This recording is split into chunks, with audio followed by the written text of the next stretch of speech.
noem dit 'n noodsaaklike skuif. Nog 'n stille ooreenkoms word onder die vloering gedruk. Dis net die koste van sake doen, of so sê jy. Maar ek kan nie meer die weerspieëlings verdra nie.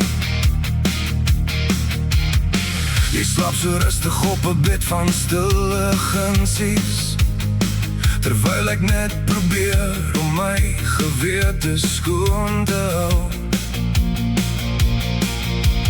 Kyk, hoe begin die struktuur te swaai, wanneer die fundament begin wegvraag. Hou die middelpunt, moet nie dat het vou nie.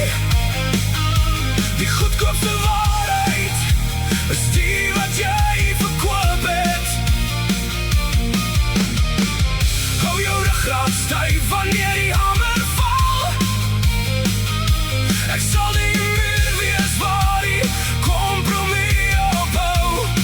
Ja, waar die kompromie ophou.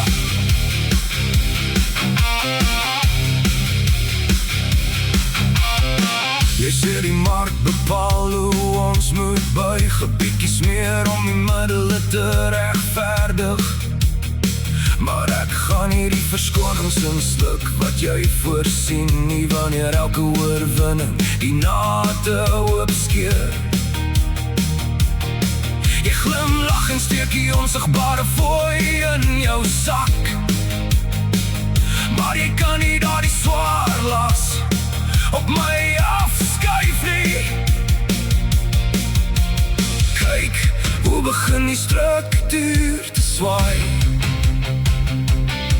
wanneer die fundament begin wegvraag.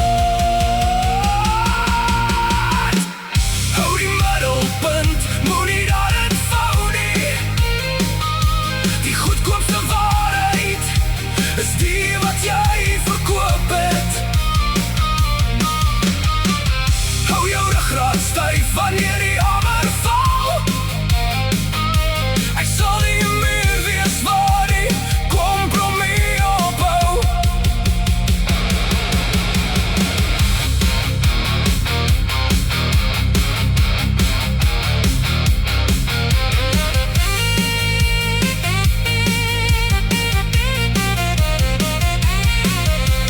Dis 'n swaar kroon, die een wat jy gekies het om te steel, wanneer die gewig van die goud nie eens werklik is nie.